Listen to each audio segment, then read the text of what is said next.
Hello friend, now we are going to start a second video on the topic virus.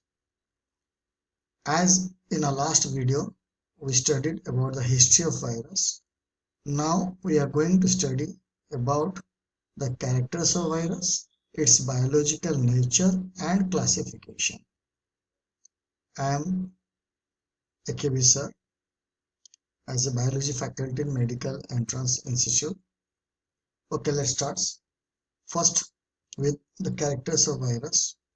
As you know friend, virus contains various characters, so we first deal with the characters. So accordingly they are ultra microscopic structure, but that means I have already told they are too small. They are too small to be seen under an ordinary microscope. They are very minute, so we call them as ultra microscopic structure. Second point, they can pass through bacterial Chamberlain paper, as I have discussed earlier. It was given by the scientist that is called as D. Ivanovsky. And a third point is that they are metabolically inert. What do you mean by inert? Means they are inactive outside the body, outside the host cell, they are inactive. Whereas that means they can survive extracellular. So extracellularly they are inactive.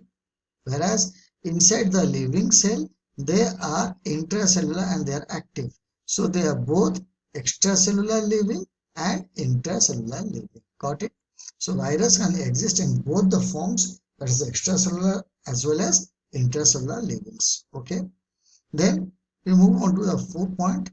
They cannot multiply on artificial system. They cannot multiply on any medium or any culture without the host cells. So they have no cellular machinery of their own for which they are unable to what? To use their own machinery. So as a result, the genetic materials, they can use their own genetic materials for applications or for any divisions. But because of this reason, viruses are regarded as obligate parasites. That means they are throughout parasitic, living throughout its life cycle. They are only parasitic mode of living. Then friends, move to a fifth point. A fifth point is that they are non-cellular. They don't have any cell machinery of cell. Cellular organism is absent. They don't have any cytoplasm. They don't have any nucleus also is absent. And they don't have any cell envelope, that is membrane is also absent. And no membrane bound organelle is present. So all the components of cells are found to be absent. So no growth, no irritability, no growth takes place, no irritability takes place, no movement takes place, no protein synthesis takes place due to absence of ribosome apparatus, and hence viruses are regarded as acellular. That is, it is not a cell. So not a cell means they are acellular organisms. Now move on to the sixth point. They are protobiotic. They are protobiotic algae, we call them sometimes, or protobiotic age groups, algae groups. What? And they have no ability for autonomous growth outside the living cell. So at this particular part is called as protobiotic, means no ability for autonomous growth, means self growth outside the living cells. And they don't follow the Lippmann system. What do you mean by Lippmann system? A system of enzymes to produce, a group of enzymes that takes to produce ATP, that is the glycolytic enzymes and the Krebs cycle enzymes. So accordingly, these are what? These are what? Glycolysis and what?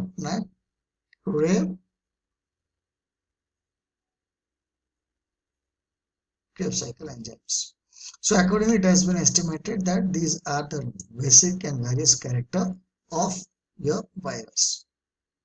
And further characters are like, they are the 8th point. Some biologists consider virus as, some biologists, not all, some of them consider virus as simple prokaryotics. Some, not all, are organized. Because why they are called as prokaryotic? Because the absence of histone, proteins and nucleus. For this two basic character, some biologists consider them as what? Now prokaryotic organism, while other biochemists consider them as complex molecules. So some call them as prokaryotic, some call them as complex molecules, but they are below the level of prokaryotes. But prokaryotes are advanced forms than virus, as they have either DNA or RNA. In virus, only one kind of nucleic acid is found to be present, whereas in prokaryote, both type of nucleic acid are found to be present, for which we consider them below the level of prokaryotes. And the ninth point is that they are highly disease causing, means they are highly pathogenic or they are infective, that is disease causing. Virus found causes disease both in plants and animals. The infective materials, and the infective material is not the protein code capsid, it is the nucleic acid that do causes a disease in organisms, not the protein code. It is not the protein code. Got it? Then move on to the 10th point, that they are easily transmitted. Yes, they are easily transmitted from one host to other host by means of an organism or by means of a vector. Vectors are agents that carry the virus from one host to other host.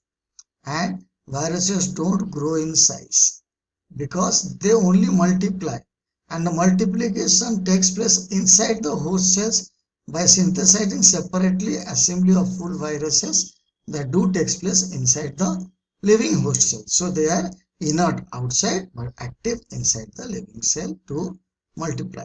They are single in structure with a core of nucleic acid, either DNA or RNA wrapped with capsid, protein code capsid.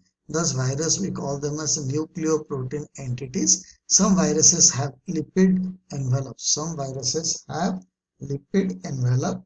Some viruses, not all viruses, some viruses have lipid envelope and glycoprotein outside the capsids. Genome or the genes of viruses are very small and they are coded information with very few proteins. 13 point, they are specific in action and so host specificity. So special host for special virus to get infected. They show heritable mutation. That means they are heritable from one organism to organism, and also they causes mutation. By mutation they can be transferred from one organism to the another organism. They have little water capacity, hydration is very little, and possess high specific gravity. The specific gravity is high, and they are found to be non-living chemicals. We call them another word we use, that is called as for non-living chemicals, but they are less hydrolysis and they are what? They are high specific gravity. They do contains high specific gravity within them. Next, move on to its biology. The classification is over. The characters are over. Now we are moving on to its biological status. What is the status? Where do we keep virus in our biological system? So that we call as its biological status. We call them as its biological status. So let's start with its biological status. The first point of biological status given is regarding that some biologists consider viruses are what? Somewhere they are called as biological puzzle.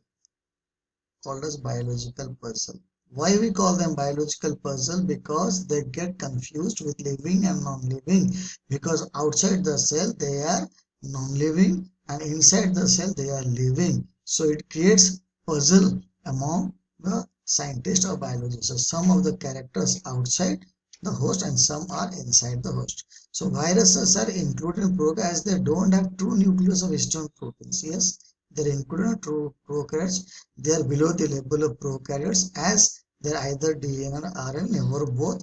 So viruses normally are grouped under Acaryota by some authors.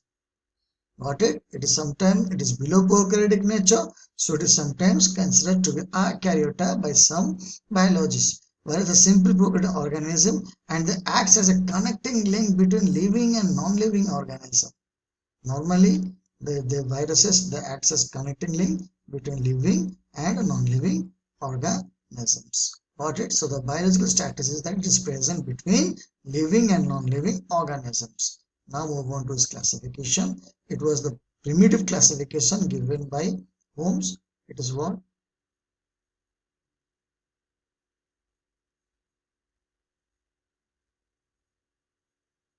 Primitive what?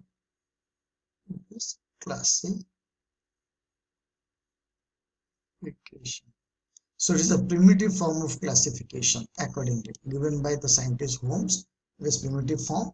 So what does this primitive form means? So it is based on the type of infection.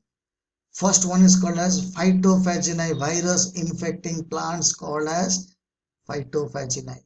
Virus infecting animals called as zoophagini, and virus infecting bacteria called as phagini. Got it?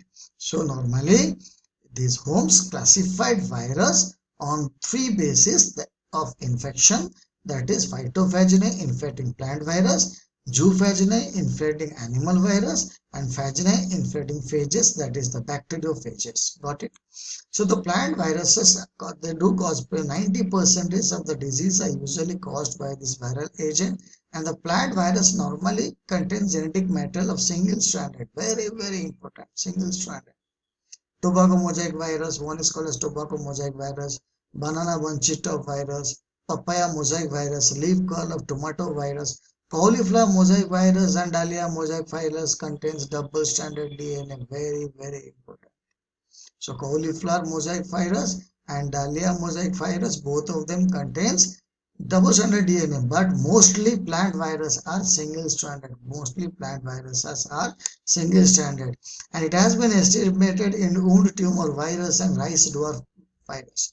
Rice dwarf wound tumors, they are double-stranded RNA. Very, very important. Normally asked in the entrance exam. So plant viruses are normally RNA genetic material, but in cauliflower mosaic virus and dahlia mosaic virus, they are double-stranded. Whereas in rice dwarf and wound tumor virus, they are double-stranded RNA, but normally they are of single-stranded. Now move on to animal nature. Same thing. All animal virus contains DNA as its genetic material.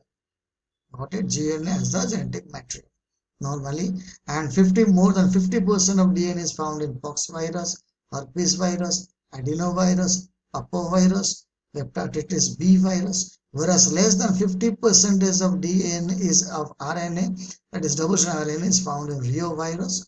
What do you mean by Rio? Rio means respiratory, enteric, or fun virus. Single-stranded RNA virus is measles virus, chickenpox virus, polio virus, influenza virus, rabies, AIDS, mumps, arbovirus. They all are single-stranded virus. Now move on to phaginae. These viruses attack other than plants and animals called as phaginae virus. They infect microbes like bacteria, yeast, cyanobacteria, mycoplasma, fungi, etc. etc. That is, they do contain double-stranded DNA.